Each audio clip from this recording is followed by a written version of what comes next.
Oke, bisa saya mulai ya. Assalamualaikum warahmatullahi wabarakatuh. Terima kasih pada moderator.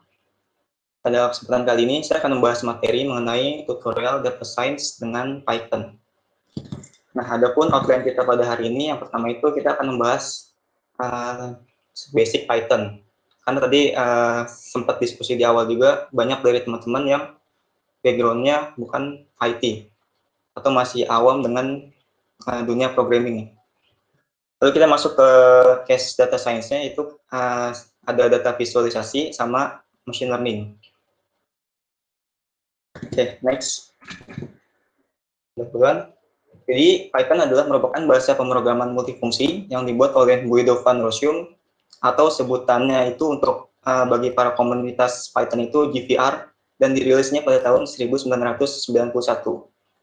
Jadi tujuan si Guido menciptakan Python ini adalah untuk menjadi interpreter yang memiliki kemampuan penanganan kesalahan, exception handling, dan mengutamakan sintaksis yang mudah dibaca, serta dimengerti atau readability. Nah, dari tujuan awalnya ini, sampai sekarang sepertinya Python ini masih konsisten untuk menjadikan atau menciptakan suatu bahasa pemrograman yang mudah dimengerti oleh manusia. Karena dilihat dari sintaks-sintaks Python itu mengadopsi bahasa sehari-hari dari manusia atau human readability.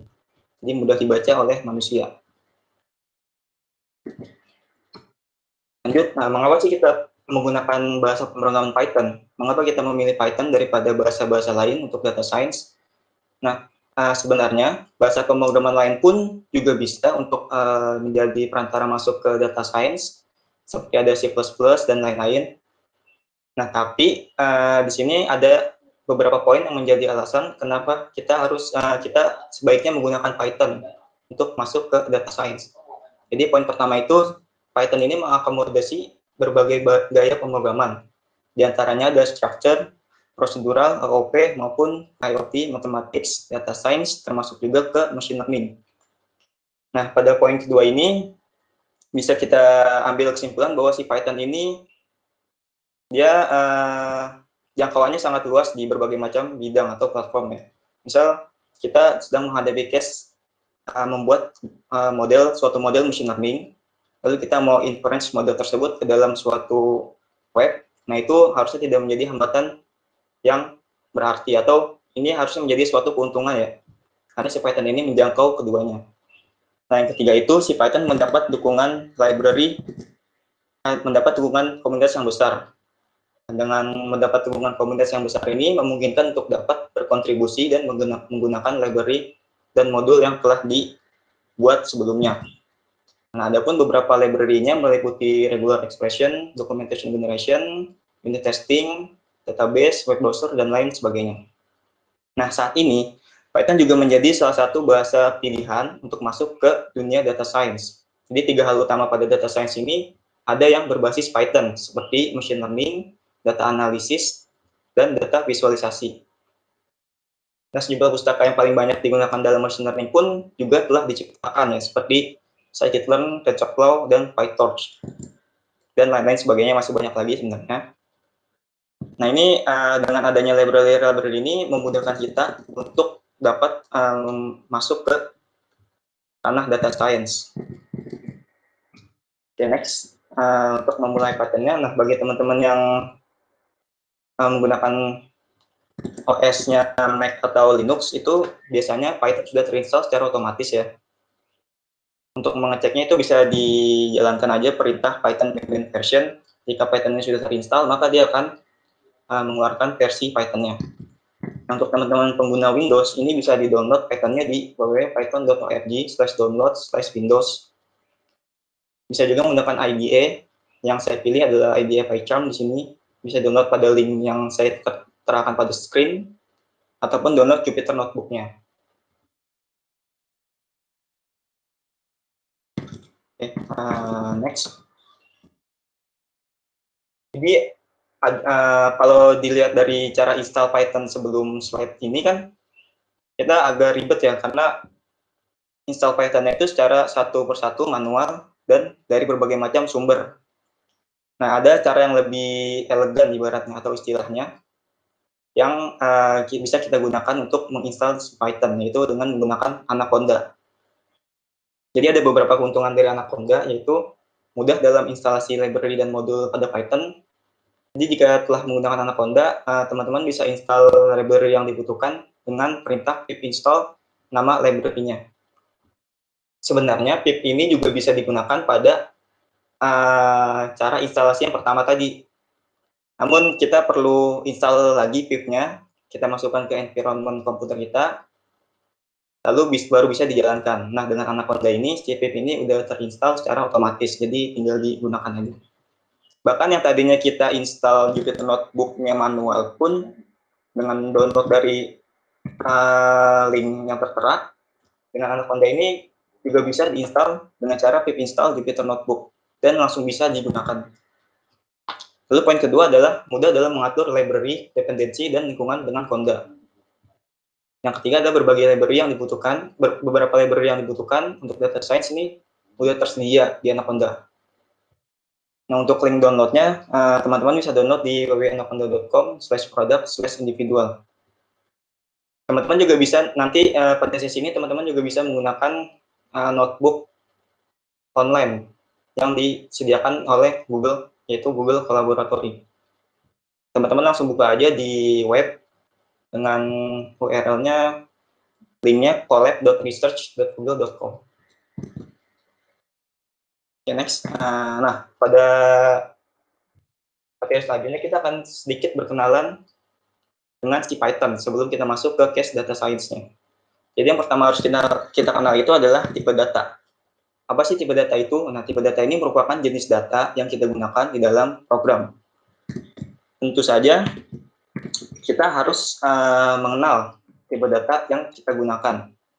Walaupun dalam Python ini sudah dimudahkan dengan tipe data yang fleksibel. Jadi maksud dari fleksibel di sini adalah tipe datanya akan secara otomatis mengikuti value yang kita gunakan.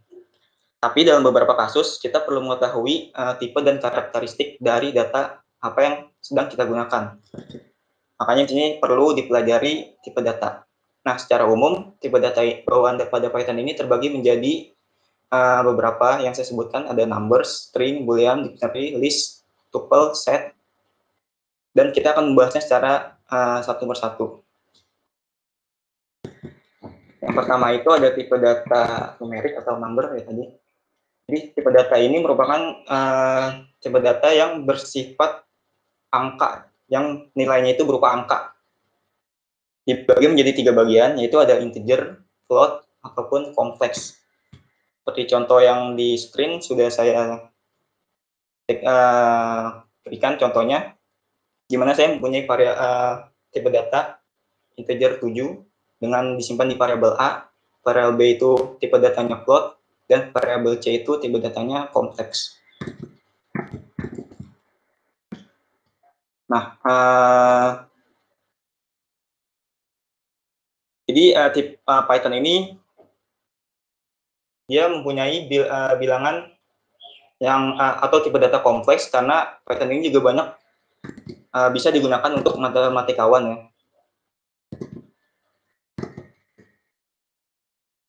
Langsung next, selanjutnya ada tipe data string. Di string adalah urutan dari Unicode. Nah, string ini ditandai dengan petik 1 atau petik ganda. Jadi untuk membuka string itu petik yang perlu digarisbawahi adalah ketika kita membuka string dengan petik 1, maka kita tutup stringnya dengan petik 1 juga. Jadi harus konsisten. Nah, untuk string yang lebih dari 1 line, itu kita bisa menggunakan tanda petiknya 3 kali. Petik tunggal ataupun petik gandanya 3 kali. Nah, si tipe data string ini bisa kita lakukan operasi atau slicing operator. Jadi, slicing operator di sini adalah kita bisa mengeksekusi atau kita bisa menseleksi elemen yang ada di string ini, karena satu string ini bersifat satu string itu bersifat mutable atau mungkin berubah, tapi elemennya itu immutable. Jadi elemennya nggak mungkin berubah. Di sini saya kasih contoh, saya punya variable string s dengan value-nya data science. Jika saya memilih print S, jika saya melakukan perintah print S kurung buka siku 3, berarti saya memilih indeks ketiga pada value string ini, yaitu outputnya bisa dilihat sini A. Indeks tetap dimulai dari 0 ya. Selanjutnya untuk kita bisa melakukan range juga pada item di string ini, pada karakter string. Jadi maksud dari print S kurung siku buka 5.212 itu kita memilih karakter dari indeks ke-5 sampai indeks ke-12-1, yaitu indeks 11. Yang output yang kita dapat adalah signs. Nah, karena tadi saya bilang string ini bersifat mutable, tapi elemennya itu bersifat immutable, jadi kita tidak bisa mengupdate karakter pada string. Di sini saya coba update karakternya. Saya mau mengupdate indeks keempat pada string S dengan Z. Ini yang saya dapatkan adalah error. Karena disebutkan di errornya karena string object does not support item assignment. Oke. Selanjutnya ada tipe data boolean. Jadi tipe data boolean ini merupakan turunan dari bilangan bulat atau integer yang hanya punya dua nilai konstanta, yaitu true dan false. Nah, kita juga bisa melakukan operator pada boolean. Ini jika teman-teman sudah pernah belajar gerbang logika pada MTK ya, dan pasti kayaknya udah pernah semua sih. Ini ada boolean not, boolean r, boolean not, boolean n, dan boolean or. Fungsinya sama dengan gerbang logika. Ini saya coba kasih contoh. Saya punya variabel A, di mana di variabel A ini ada suatu kondisi 10 lebih besar dari 9. Maka dia akan bernilai true. Dan bisa juga di-set langsung, di mana B, saya punya variabel B dengan tipe boolean dan value-nya itu false.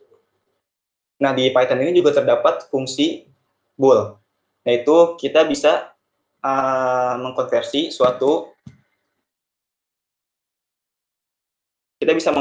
suatu value pada variabel jika value-nya itu memungkinkan untuk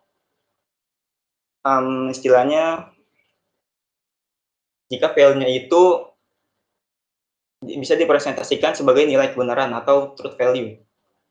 Nah, nilai kebenaran adalah suatu nilai yang dapat diuji sebagai benar atau salah.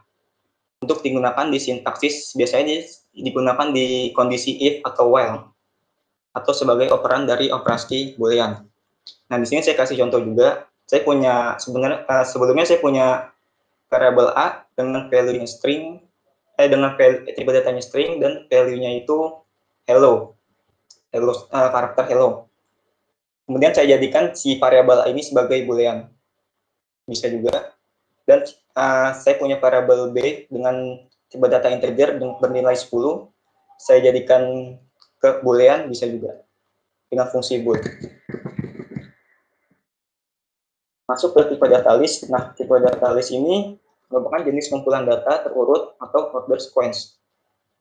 Tipe data list ini paling sering digunakan dalam pengalaman saya, ini tipe data ini lumayan sering kita gunakan dalam bidang data science. Jadi list ini disimpan di dalam suatu variabel. Nah, variabel ini akan menyimpan lebih dari satu nilai. Untuk mendeklarasikan list kosong, kita bisa menggunakan kurung siku buka dan tutup. List ini ditandai dengan kurung siku ya, dengan elemen di dalam ini dipisahkan dengan koma. Nah, mungkin dari teman-teman sering pernah dengar istilah ya, list itu array-nya Python. Nah, itu sebenarnya nggak sepenuhnya benar dan nggak sepenuhnya salah juga. Karena list ini memang list ini cara pengoperasiannya itu sama dengan array. Namun bedanya adalah list ini bisa menyimpan tipe data lebih dari satu. Di sini saya contohkan, saya punya variabel tipe data list A dengan elemennya itu ada yang tipe datanya string, ada yang tipe datanya integer, ada yang tipe datanya float, dan ada yang tipe datanya string lagi. Sedangkan array dia order sequence juga, tapi dia hanya bisa menyimpan satu tipe data yang sama. Oke, kemudian di list ini juga mengenal yang namanya slicing operator juga, seperti string. Jadi kita dapat mengekstraksi sebuah item atau beberapa item yang berada dalam range tertentu pada tipe data sequence. Yang tadi misalnya ada string, list, atau tuple nanti yang kita bahas. Ini saya beri contoh bahwa saya mempunyai variabel B, variabel list B dengan elemen 1, 4, 6, dan seterusnya. Di sini saya akan melakukan slicing, di mana saya akan memilih indeks ke 0 pada variabel list B. Indeks ke 0 adalah 1. Kita juga bisa memilih indeks terakhir, yaitu dengan menuliskan indeksnya min 1. Jadi kalau min 1 itu, teman-teman bakal dapat elemen dari list B ini dari mulai akhir. Berarti si Budi. Nah, kalau min 2 ya berarti ke Danti, kalau min 3 berarti ke elemen 7, dan seterusnya. Kita juga bisa, sama seperti di string tadi, kita bisa mengambil indeks pada range tertentu. Itu perintahnya ada B, kurung siku buka, nama variabel listnya, kurung siku buka, indeks keberapa, mulai dari indeks keberapa, titik 2, sampai indeks keberapa. Di sini saya kasih contoh, saya mulai ambil indeks dari indeks ketiga pada list B sampai indeks ke 6 min 1, yaitu 5. Maka yang output yang kita dapat adalah 8, 3, dan 1. Kalau indeks awalnya itu nggak ditulis, langsung ke titik 2 indeks sampai indeks ke, maka itu berarti bahwa kita mengambil indeks mulai dari yang paling awal sampai indeks ke yang telah ditentukan. Di sini saya kasih contoh, saya ngambil indeks paling awal sampai indeks ke 3 min 1, yaitu indeks 2. Maka dapat contoh 1, 4, 6. Oke, lanjut, sama, jika indeks akhirnya itu nggak ditulis, jadi hanya indeks awalnya aja, dari indeks awal sampai indeks ke, nah itu sama aja nih. Di sini saya kasih contoh, saya mengambil indeks mulai dari indeks ke min 3. Min 3 itu berarti 7 ya, kan karena min 1 itu si Budi, dimulai dari yang akhir. Jadi saya ngambil indeks dari indeks min 3 sampai indeks terakhir, yaitu Budi. Nah, kita juga bisa menggunakan step pada list ini. Jadi sini kalau yang di print paling bawah ini, saya mengambil indeks dari indeks pada list B, dari indeks pertama sampai indeks kelima, dengan stepnya itu 2. Maka output yang didapat adalah 4 dan 8.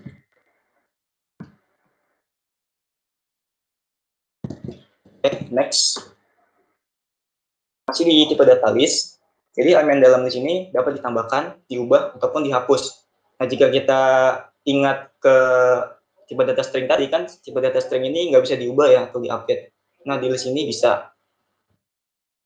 Jadi, saya kasih contoh, di list ini juga bisa memeriksa seberapa banyak elemen yang terdapat pada list tersebut dengan fungsi learn. Saya beri contoh, saya punya list variabel list A dengan elemen sekian. Nah, saya mau tahu nih list A ini panjangnya atau banyaknya elemen di dalam list A ini berapa sih? Saya bisa menggunakan learn A. Langsung keluar output berapa panjang dari list tersebut. Nah, untuk mengupdate-nya juga sama. Kita mau update pada indeks keberapa dengan value apa atau item yang baru apa. Nah, untuk menambahkan item pada list, kita bisa menggunakan dua cara. Yang pertama ada menggunakan fungsi append, dan kedua menggunakan fungsi insert. Nah, untuk append ini kita hanya bisa menambahkan value-nya